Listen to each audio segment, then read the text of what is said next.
daquela cidade para vir trazer para nós a mensagem da noite aqui no Abrigo aos Aflitos. Então vamos envolver a Cidinha num abraço mental fraterno, que ela possa trazer esse tema que ela escolheu, tão bom, tão necessário para nós refletirmos, né, no que ela trouxe para nós. Boa noite. É uma alegria muito grande estar aqui nesta casa hoje. Todos nós que estamos aqui, sem distinção, nós temos uma família, viemos de uma família. Aqui nessa nossa presente encarnação, nós tivemos um ponto de origem. E muitas vezes nós caímos na invigilância de reclamarmos da família que nós temos, né? São reclamações que todos nós conhecemos, né? E que é muito difícil aquele que em determinado momento da sua vida não desejou que a sua família fosse outra, né? Que fosse uma família melhor, né? Uma família em outras condições. E não importa, de maneira nenhuma, nós arrumarmos desculpas, porque nós podemos falar, essa não é a minha família. Nós podemos estar naquela família onde os nossos pais somos consanguíneos. Nós podemos estar naquela família que somos criados pelos nossos avós, pelos nossos tios, pelos nossos parentes, pelos nossos amigos, né? Ou podemos até ser relegados, não é a palavra correta, não. Nós podemos assim realmente nos tornarmos órfãos, né? E ficamos aí a depender de pessoas caridosas que nos acolham e sempre tem. Não importa a maneira como, não importa, porque a reencarnação, ela não erra de endereço, né? O GPS da reencarnação não tem jeito, ele bate no endereço certinho. E a família que nós temos, não importa como, é a família correta, que atende às nossas necessidades para a nossa evolução. E mais ainda, essa família é a família que nós escolhemos quando lá no mundo espiritual nós fizemos o nosso projeto reencarnatório e fomos amparados pelos nossos queridos benfeitores, né, que nos ajudaram a escolher. Então, gente, a primeira coisa é essa, tá? Nós estamos no lugar certo, nós estamos com as pessoas certas, então está tudo certo. Então, eu vou usar aqui uma frase muito popular, que é vida que anda. Então, está tudo certo. Vamos tocar o barco, porque Jesus é o capitão. Tem o livro Jesus no Lar, é um livro ditado por Emmanuel pela psicografia de Chico Xavier, que Jesus fala num diálogo fraterno na casa de Simão Pedro, com os familiares, com os apóstolos, com os amigos, né? Ele dita vários ensinamentos a respeito da família. E ali, logo no início desse livro, Jesus fala o seguinte: a família é a primeira escola, o primeiro templo da alma e constitui legítimo exportadora de valores para o bem comum. Então, é ali na família que nós nos colocamos numa posição de professor e nós nos colocamos numa posição de aluno.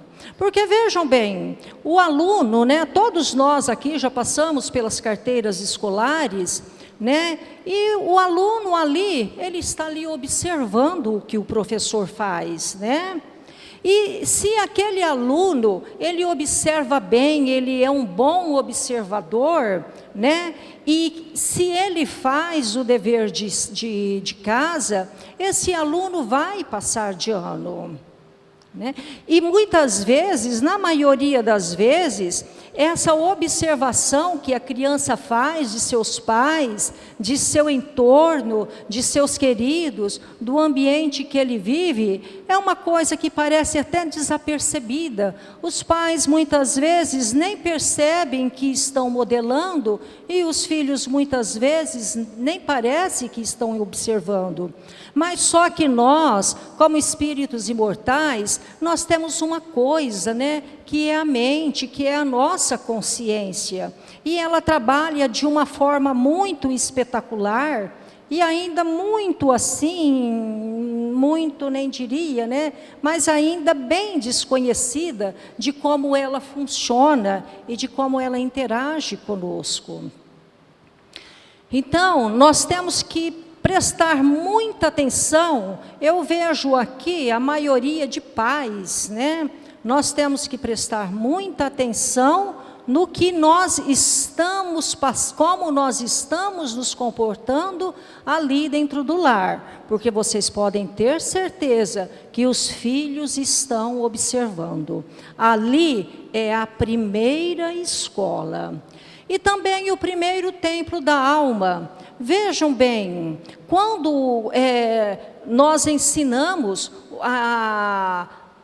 os ensinamentos corretos para os nossos filhos, né? Quando nós passamos para ele uma conduta moral, quando nós nos empenhamos naquele ensinamento para os nossos filhos, porque na doutrina espírita nós sabemos que não basta falar, não basta nós acreditarmos que Deus é bonzinho, que Deus vai nos salvar, né?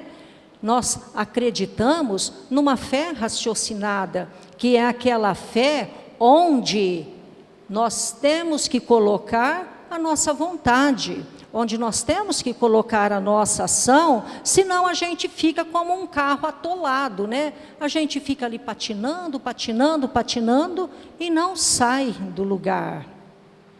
Então, é quando esses valores são passados com consciência, é quando os pais estão conscientes dos seus deveres de pai, sabendo que aqueles pequeninos que estão ali consigo, da maneira como eles chegaram, eles têm uma grande responsabilidade sobre eles, porque Jesus disse que Ele perguntará para nós, quando nós chegarmos lá, o que fizeste com os filhos que eu te dei, né? Mas é lógico que também o filho tem a história dele e o filho tem o livre-arbítrio, mas isso não isenta os pais de fazer o melhor possível, de dar o melhor ensinamento para os pais.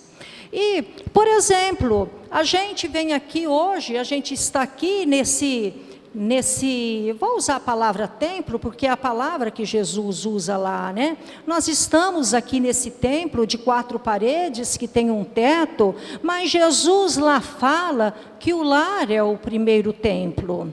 Então, quando lá no lar, nós temos familiares amados e queridos, que sabem que nós estamos aqui como espíritos imortais, vivenciando experiências para a evolução de todos que ali estão, nós vamos aprendendo, nós vamos interagindo, nós vamos fazendo os deveres de casa e nós nos tornamos os verdadeiros templos.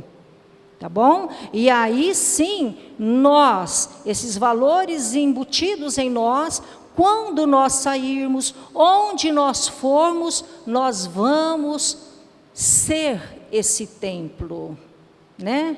O verdadeiro templo somos nós, o templo da alma. Aí então, é quando ele fala que a família é a verdadeira exportadora de valores para o bem comum.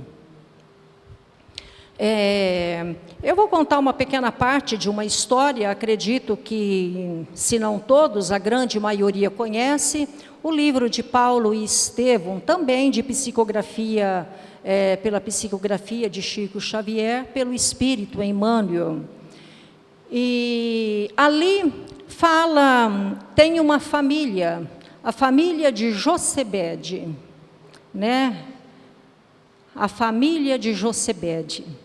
E vamos então refletir esse ensinamento de Jesus sobre o dia a dia dessa família.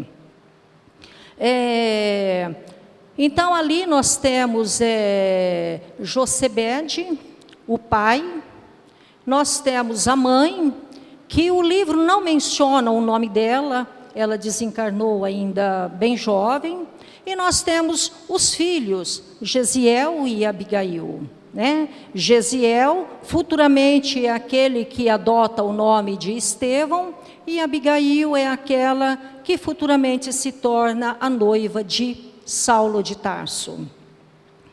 Eles tinham terras, eram proprietários de terra, e naquela época, né, há aproximadamente 2024 anos atrás, né, principalmente naquela época do poderio romano, né, as questões elas eram resolvidas de umas formas muito arbitrárias, né, e até de formas violentas, né, e ali tinha um tribuno, né, o tribuno Licínio Minúcio, né, e por arbitrariedade dele, por decisão dele, né, sem nenhuma explicação, ele retira parte das terras de Jochebede, né?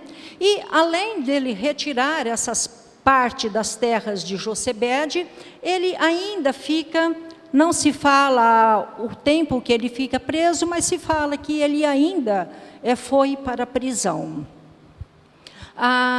Desse acontecimento, a mãe, não suportando o golpe esse sofrimento, foi tão grande para a mãe, que ela se entregou em profundo sofrimento e veio a falecer, deixando os filhos, Gesiel e Abigail, aos cuidados do pai, sendo que Jochebede, o pai, continuou dando aos filhos a mesma educação que era dada pela mãe, né? Sempre criando os filhos para as puras alegrias do dever, né? Para que eles crescessem, né? Na fiel observação da lei. Porque esse era o ensinamento que vinha sendo dado até então pela mãe. E, né, continuaram uma família onde eles falaram, no livro fala muito, se refere que Abigail era o refúgio afetivo deles, né, porque ela enchia eles dos mais belos sentimentos, do mais belo cuidado, né. Mas, passado o tempo, o pai, né, passando pela praça, ele viu um edital do próprio tribuno, né, onde falava que aqueles que porventura se sentissem injustiçados perante as leis governamentais, né, e se tivessem algo que reclamar, que então eles comparecessem ali no palácio e que eles seriam ouvidos. E ele, diante dessas injustiças e de outras, né, que a gente não vou incluir tudo aqui, né, poucos dias antes ele apanhou ali, né, foi surrado, e assim, simplesmente chegava, né, e esbofeteava, né, e então ele se encheu de ânimo, né? Ele falou, poxa, essa é a oportunidade de eu reaver as terras que foram injustamente retiradas, né, de mim. Aí ele chega em casa, ele conta isso para para os filhos, né? Para o filho e para a filha.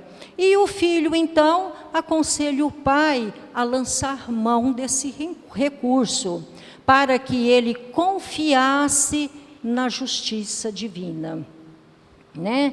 Mas acontece que o pai, ele estava tão obcecado pela ideia que o filho não, os argumentos utilizados pelos filhos, mesmo citando os escritos sagrados, o pai não se convenceu. Então, o filho, né, ali em cima da mesa estavam os escritos sagrados, como era o costume da mãe, né? Então, ele fala, então, vamos abrir os escritos divinos para ver o que é que eles nos orientam, né? Então, ele abre os escritos divinos e lê uma parte muito linda do Provérbios. Mas, mesmo assim, o pai, ele foi, né? E foi lá, né? Se passou, então, o assunto ali, né, do que ele tinha a tratar a respeito de suas terras, né, e o resultado diríamos, dessa audiência, né, foi a seguinte, como Gesiel se disse, né, se disse que ele se sentia injustiçado, ele falou das terras que lhe foram retiradas, né, da terra que constituía todo o trabalho dele, da esposa, de sua família, né? Mas, diante de um tribuno romano, não se tinha o que questionar. Resultado, ele determinou que o restante das terras que ainda tinham ficado sobre a sua posse fossem retiradas também, né? E que eles tinham apenas 3 dias para se retirarem de suas terras, né? Simplesmente pegar a mala, né, e sair, né, retirar da terra. Além do que, devido ao que o Josebede falou, né, que não agradou muito o tribuno, ele foi ali, recebeu diversas bastonadas, né, que a lei naquela época era desse jeito. Aí, então, Josebede, saindo dali, completamente perdeu, né, o chão, ficou completamente se sentindo muito injustiçado, porque ele se sentia muito injustiçado, Josebede. O que é que ele faz? Passando pelas terras de Licínio Minúcio, que eram vizinhas à sua, acredito eu que talvez por ser vizinho, talvez até fosse as terras que ele já havia retirado anteriormente. O que é que ele faz? Ele pega e lança fogo naquelas terras. E o fogo se espalha rapidamente. Vou fazer uma pausa aqui na história para a gente fazer uma observação, porque o Josebede, o pai, ele se sentia muito injustiçado. Mas nós sabemos que não existe injustiça divina, né? Que se hoje, o injustiçado de hoje é aquele que injustiçou em outro momento, né? Mas Josebede, o pai, ele ainda não conseguia ver dessa maneira, né? Inclusive, ele até no argumento, ele fala com o filho que a lei ensina que se eles forem injustiçados, que eles devem responder na mesma moeda. Então, ele queria, de qualquer maneira, recuperar as terras, né? Não importava de que maneira, né? Ele não parava para pensar que aquilo que ele estava passando, né, ele ainda não via como um espírito imortal, ele ainda não tinha noção da imortalidade, né, não tinha noção nenhuma. Aí ele põe fogo, o fogo se alastra rapidamente, e ele segue para casa, né? Chegando lá, então, ele relata para os filhos a decisão de Licínio Minúcio, né? E o filho o abraça. Veja bem, esse filho, Gesiel, diante de um acontecimento desse, ele abraça o pai, né? E lhe fala palavras de amor e lhe conforta, para que ele não ficasse preocupado, para que ele não ficasse triste, porque ele, o filho, ele mesmo, no outro dia, tomaria todas as providências para eles se retirarem, né? Mas aí, então, ele não tinha, então, falado, né? Não tinha falado ainda sobre o incêndio, né? E diante de todos esses ensinamentos, né, que o filho ia lhe dando, né, essas palavras de consolo, né, que o Pai dos céus era antes de tudo o Pai dos injustiçados da terra, né, para que ele não se preocupasse, para que mesmo diante de todo esse acontecimento, o mais importante o Pai tinha, que era aos filhos, que era a Gesiel e Abigail. Então vejamos a importância que a família tinha, né? Que os membros da família tinha entre si, né? Olha só, eles perderam todas as terras, assim, do dia para a noite, né? De uma forma terrena, injusta, porque se nós formos analisar, aqui, na materialidade que nós vivemos, é uma injustiça, né? Mas o filho não, né? O filho, ele conforta o pai, né? E ele fala que o mais importante você tem, eu e Abigail. Então, os filhos constituíam o tesouro para o pai, e o pai constituía o tesouro para os filhos.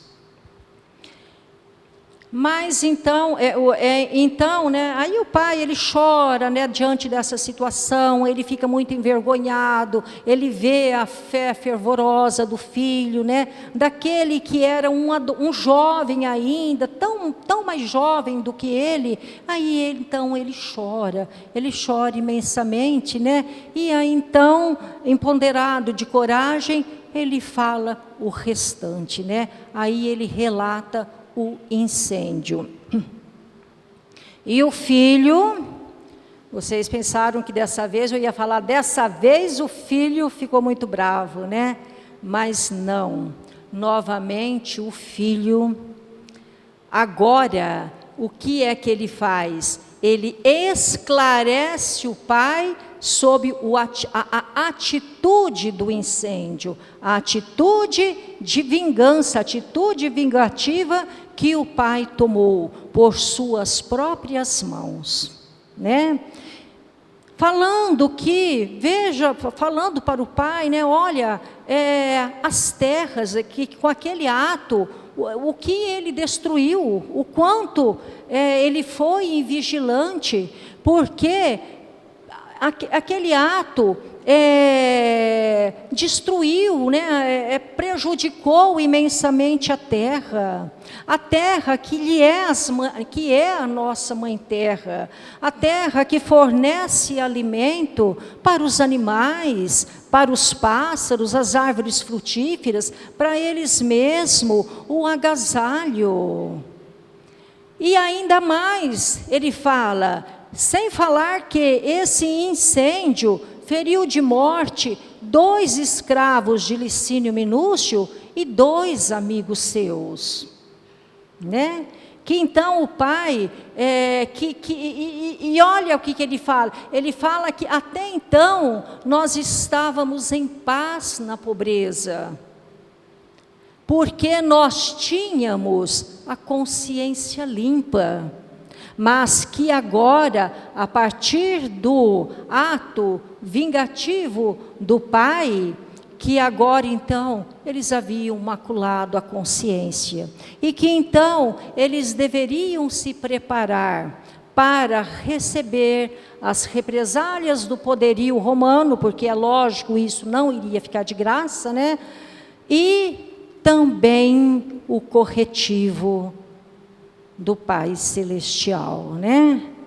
Nós conhecemos a lei do retorno, então vejam bem, o Gesiel, o filho, já naquela época, ele não conhecia o Cristo, viveu paralelamente ao Cristo, mas nesse momento o Cristo já havia sido crucificado, mas ele já se comportava como um ser imortal, né? E então, o que é que o filho faz? Como era de costume naquela família, costume que fora ensinado pela mãe, desde a mais tenra idade, a orientação, a exaltação, o pedido de socorro, o louvor, sempre nos escritos sagrados, estava presente no dia a dia daquela família. Então, ele pede à irmã, que estava sempre ali presente, participando de tudo, dos mesmos pensamentos, das mesmas atitudes, né? Gesiel e Abigail ficaram órfãos ainda bem pequenos, e eles cresceram um para o outro, né? Então ele pede à irmã que leia o Salmo 23, aquele que a mãe lhes ensinara. O Salmo 23 é aquele que fala: o Senhor é meu pastor, nada me faltará, né? Então, gente, olha só, vejam só, diante de tais acontecimentos, né? O comportamento dessa família, né? Então, o que nós podemos ver até então é que não houve nenhum julgamento, não houve nenhuma condenação, né? O filho simplesmente, tanto o filho como a filha ali acompanhando, via tudo aquilo como experiências que nós, enquanto encarnados, passamos para a nossa evolução. E o pai então abaixa a cabeça diante de uma certa maneira, ele advertiu o pai, mas ele advertiu amorosamente. Ele advertiu instruindo o pai. O pai então começa a refletir e chora, chora, chora. O pai chora muito, lágrimas doloridas. E aí então ele relembra da companheira querida. Quantas vezes aquela que fora sua companheira lhe acalentar o espírito em seus momentos mais difíceis. E então ele começa a perceber, em sua mente relata Emmanuel, que ele começa a perceber que toda ação, que todo mal provocado pela mão do homem, constitui um tormento para a nossa consciência, né? E que todo sofrimento, quando ele vem por parte de Deus, né, como corretivo, ele é justo e proveitoso. Vejamos que maravilha o pai começar a refletir sobre isso. E isso, é lógico, se deu devido ao acolhimento que os filhos tiveram da atitude invigilante que ele tivera. Mesmo sendo orientado pelo filho, mesmo lhe sendo mostrado os relatos divinos, mesmo assim, ele não se curvou, né? E então, o filho fala, devemos nos preparar. E já, logo em seguida, os soldados batem a porta, né? Nesse momento, o pai está muito abalado, sabendo ele o causador de tal situação, mesmo não sendo jamais, o filho não apontou esse erro, né? Não atribuiu esse erro a ele, né? Mas ele estava muito abalado. Veja só o que o filho faz, né? Ele poderia sair dali nervoso, né? Esbravejando, né? Estavam sendo conduzidos provavelmente para a prisão, né? Mas o filho, ele pega na mão do pai, como a pedir paciência e resignação. Eu estou aqui. Provavelmente esse pai sentiu um conforto muito grande, porque por ele não tinha maturidade, ele não tinha entendimento para passar bem por esse momento. Ele poderia cair ali, como ele já havia caído, mas o filho e a filha, eles tinham consciência de que eles estavam ali se comportando como espíritos imortais, vendo aquele pai como um espírito imortal e que caminhava atrás deles. E que naquele momento difícil de atravessar por aquela floresta que viria pela frente, ele precisava de toda a ajuda. O filho segura a mão do pai. E então os três são conduzidos, né, para a prisão. E então ali na prisão, né, eles aguardam, né, e durante esta noite, os dois filhos, eles ficam a relembrar o que a mãe faria naquele momento. A presença da mãe era constante na vida dos três, do pai, né, dos filhos, né.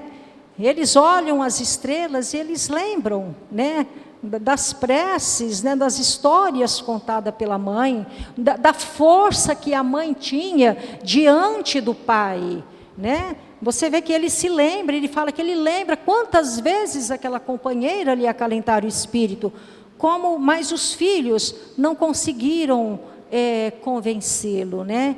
Então eles se lembram da mãe querida, né? E Gesiel eles trocam ideias sobre o que poderia acontecer, e Gesiel pede à irmã, né, o irmão pede à irmã, que caso ele venha morrer, para que ela sempre se lembre dos ensinamentos da mãe, amar a Deus sobre todas as coisas, de todo o entendimento e de todo o coração. Bom, vamos então ver o resultado, né? O resultado, então, é o seguinte, o pai, ele é vergastado até a morte, né? Chicoteado, né? Chicotes com lanças, né? Que perfuravam, laceravam a carne. O filho também, né? Porque o filho, para querer salvar o pai, assumiu a culpa, e diante disso ele também foi vergastado, né? E a irmã está ali chorando, né? Angustiada entre o pai e o irmão, ensanguentados, sendo vergastados, conhecendo toda a história que levara àquela situação, sabendo que eles eram pessoas de boa, uma família honrada, né? Uma família unida, né? A irmã está ali. Chegado em determinado momento, quando o irmão, percebendo que o pai está em fluxo incessante de sangue e que ele está prestes a expirar, o filho pede à irmã que então ela faça a prece que a mãe lhes ensinara para os momentos difíceis, a prece dos aflitos. Essa jovem de apenas 18 anos, então ela se ajoelha ali, diante de daqueles verdugos que eram cruéis, né? Que nem podia olhar nos olhos dele.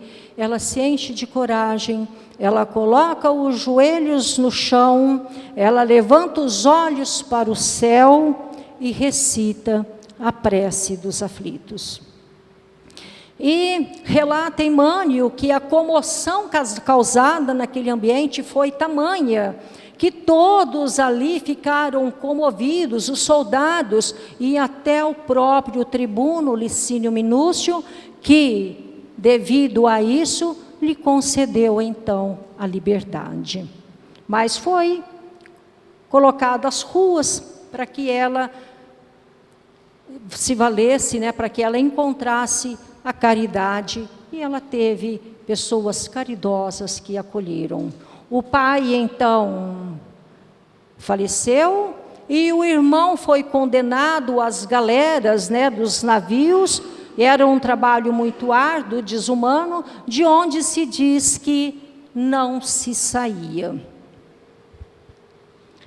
E assim, né, ficaram os filhos vivos, mas separados. Mas eles se amavam muito e eles sempre mantiveram a esperança e o desejo de se reencontrarem, né? Em todos os momentos, conforme a gente vai lendo o livro, aqueles que já leram, aqueles que não leram, eu faço uma sugestão, provavelmente deve ter na biblioteca da casa, né? Que leiam, né? Como que era constante a lembrança do irmão e da irmã amada. E desejam esse reencontro. E esse reencontro acontece quando, então, Abigail, já noiva de Saulo de Tarso, a pedido dele, vai até Jerusalém assistir ao apedrejamento de um blasfemo pelas leis de Moisés. E Abigail, muito dócil, né? Ela acompanha então o noivo. E quando então ela chega perto daquele que estava atado ao tronco, ensanguentado, desfigurado, sendo apedrejado, ela reconhece o irmão, né? Aí foi toda uma situação constrangedora com Saulo de Tarso, né? Porque ele não acreditava, porque o irmão era Gesiel, aquele era Estevão, porque nessa época, Gesiel, para fugir do poderio romano, conseguindo escapar das galeras, ele adotou o nome de Estevão, né? Mas é Gesiel ou Estevão, nessa época, então, ele era Estevão. E então, relata também Emmanuel que Estevão, né, o irmão, atado ao tronco do suplício, ele estava sofrendo muito, mas a sua consciência já não estava mais ali, naquele sofrimento, né? Ele estava completamente conectado com o mundo espiritual, com a redenção, com a pura e eterna felicidade. E relata também que Estevão, ali, na hora da morte, ele relembrava a convivência com a mãe, as preces ensinadas pela mãe, todo o cuidado que a mãe dera. Então veja bem, no momento da morte, ele estava com os pensamentos voltados lá na infância, porque ali na infância a mãe e o pai também, porque o pai também tinha muitos valores, mas principalmente a mãe fora uma boa professora, transmitira ensinamentos morais, ensinamentos espirituais que eles carregaram por toda a vida. É lógico que já eram espíritos já muito evoluídos, mas em toda a reencarnação, em toda a vida, as nossas qualidades vão sendo somadas, e ali a mãe teve um papel fundamental. Então, diante da Abigail, faz a prece dos aflitos, né? Gesiel, então, expira, né? Ele perde a vida, não suporta as vergastadas, e Saulo de Tarso rompe o noivado com Abigail, né? E Abigail, então, foram tantos os golpes sofridos, uma jovem de 18 anos, nessa fase já um pouquinho mais, mas ainda pouco mais, né? Uma jovem ainda, ela não suporta tais acontecimentos, ela adoece. Eu esqueci de falar, só deixa eu corrigir uma coisa importante, porque ali na cruz, enquanto Abigail se abraça ao irmão ensanguentado, ele lhe fala de Jesus, porque eles acreditavam e eles esperavam o Messias, mas eles não sabiam que o Messias já havia vindo, esperava que ele estava por vir. E aí Estevão, né, foi socorrido pelos homens do caminho e ele se tornou um pregador do Evangelho. Então, ele lhe fala do Cristo, o Messias já veio, ele já veio, ele já esteve aqui entre nós, que ele é o Salvador. E fala também de Saulo de Tarso, que assim como ele está defendendo arduamente a lei de Moisés, quando ele conhecer o Cristo, ele também o defenderá até o fim, né? Só fiz um retrospecto para não esquecer isso, porque então Abigail, então abandonada por Saulo de Tarso, adoece muito, e ela vem a falecer, mas não antes de se converter ao cristianismo por meio de Ananias, né? Então, Gesiel, ele morreu cristão, Abigail morreu cristã, ambos conhecendo o Cristo. É uma história bonita, né? Mas é uma história muito triste, né? Mas aí então nós vemos aqui 4 almas que juntas renasceram. E para um propósito individual e para um propósito em conjunto, né? Porque ninguém evolui sozinho. A mãe constituiu a base dessa família, né? A mãe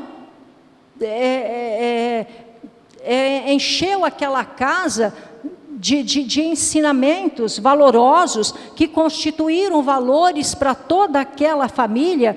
Então a mãe foi ali, a mãe fez daquele lar a primeira escola, né? Ela não estava ali inconsciente, não, porque muitas vezes nós somos pais inconscientes. Eu, muitas vezes, com os meus filhos, eu estava inconsciente, não tinha noção do meu papel de mãe, né? E quantas vezes nós nos comportamos assim, né? Nós não nos comportamos como os espíritos imortais. Essa mãe não, essa mãe, ela tinha conhecimento, era um espírito nobre, com muita experiência esse espírito, né? E com todos esses ensinamentos que a mãe passou, e os filhos cultivaram, porque não adianta nós passarmos ensinamentos se nós não praticarmos, né? Quantas frases bonitas nós lemos, né? Jesus salva, né? Jesus é o meu pastor, né? Vinde a mim todos vós que estáis cansados, né? Mas a gente lê da boca para fora, né? Não adianta. O espiritismo é uma fé raciocinada. É o evangelho redivivo. Nós temos que colocar em prática, senão não adianta. Esses filhos cultivaram os ensinamentos da mãe, foram embutidos neles, somados com a evolução que eles já tinham, e eles se tornaram então o primeiro templo da alma, porque por onde Abigail ia, por onde o Gesiel ia, Estevão ia, eles transmitiam ensinamentos dos escritos sagrados, eles transmitiam paz, eles transmitiam conforto, eles transmitiam meiguice. E embutidos então desses valores, eles deixaram um legado, eles exportaram esses valores para toda a humanidade. Tanto é que hoje, e continuará nos incentivando esses espíritos com os valores que eles nos transmitiram, né? Abigail também já era um espírito muito evoluído, tinha a virtude do amor que transmitia no dia a dia, através da amizade, através do afeto, da meiguice, da ternura. O Gesiel, o Estevão, ele era um espírito muito evoluído, em tudo ele se comportava como um espírito imortal. O pai, Josebede, tinha virtudes, mas ainda trazia dentro de si reminiscências do orgulho, da vingança. Mas esses espíritos que juntos ali reencarnaram, a esposa, o filho e a filha souberam acolher aquele espírito que vinha caminhando atrás, que não tinha a mesma evolução, não tinha os mesmos valores, não tinha a mesma experiência que eles tinham, mas eles tinham, e eles não deixaram o pai para trás, né? Então, aqui fico assim para nós, durante a nossa vida, né, no nosso dia a dia, convivemos debaixo do mesmo teto com os nossos familiares, que então nós saibamos seguir o exemplo dessa família, né, e que nós nos questionemos, será que eu estou me comportando como um espírito imortal? Será que nós olhamos para aqueles que convivem debaixo do mesmo teto conosco? Será que nós olhamos para aquele ser como um espírito imortal? Ou será que nós queimamos o nosso dia a dia e com coisas triviais e passamos maus exemplos, não damos atenção? Então vamos lembrar aqui do exemplo dessa família. Principalmente aqui eu vou citar um exemplo de Estevão, quando ele poderia ter deixado o pai para trás, né? Mas imbuído da virtude da compaixão, da benevolência, da caridade, da justiça, né? Ele não deixou o pai para trás, porque ele sabia que o pai se perderia. Ele pegou na mão do pai, pleno em sua presença. Isso significa consciente de que ali ele era um espírito imortal, de que aquilo ali era uma experiência.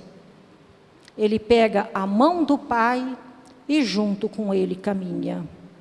Que nós possamos olhar para os nossos familiares, sei que não é fácil, mas para aqueles que caminham um pouquinho atrás de nós. E exemplo de Estevão, pegar a mão e conduzir, porque nós somos tão pequeninos ainda. Quantos estão à nossa frente e nós necessitamos das mãos deles para nos conduzir, né? E vinde a mim todos vós, é o convite que Jesus Cristo nos fez. Todos nós estamos nessa caminhada, que nós saibamos, dentro do nosso lar, fazer do nosso lar a primeira escola, o primeiro templo e legítima exportadora de veículos, de valores para o bem comum. Muito obrigada.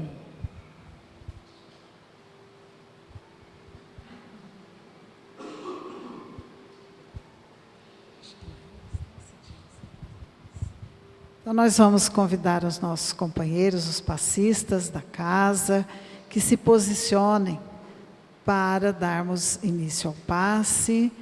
enquanto a nossa companheira fará a prece final.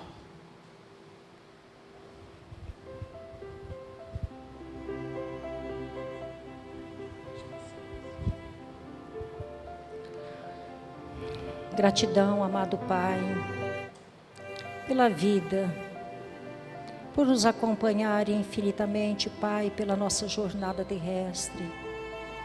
Agradecemos a todos os benfeitores espirituais dessa casa de trabalho e de bênçãos, que transmitem em nossos corações a virtude da coragem, a virtude do afeto, a virtude da amizade, da ternura, para que nós tenhamos para conosco mesmo, nos sentindo como espíritos imortais, espíritos amados e espíritos capazes de sermos melhor.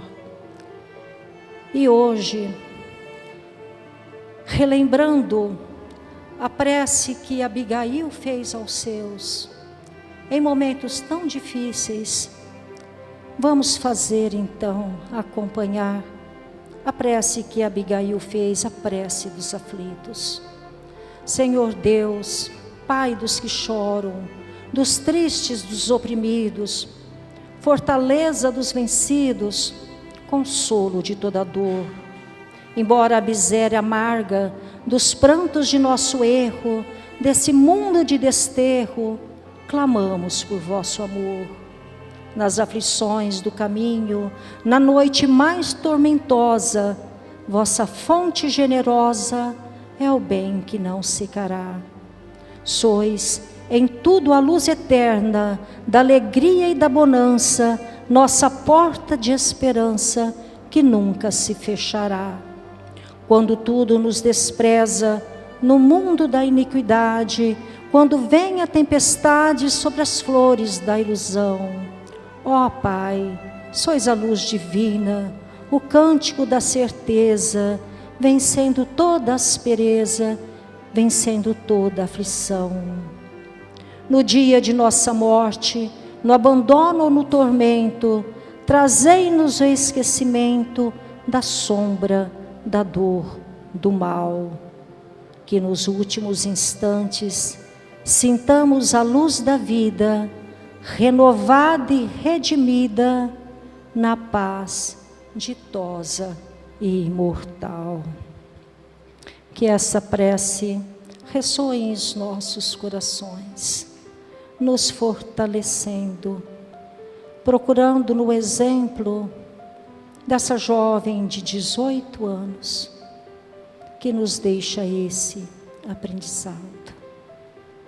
Que todos possamos retornar para o nosso lar, presentes e confiantes na imortalidade. Que assim seja, graças a Deus.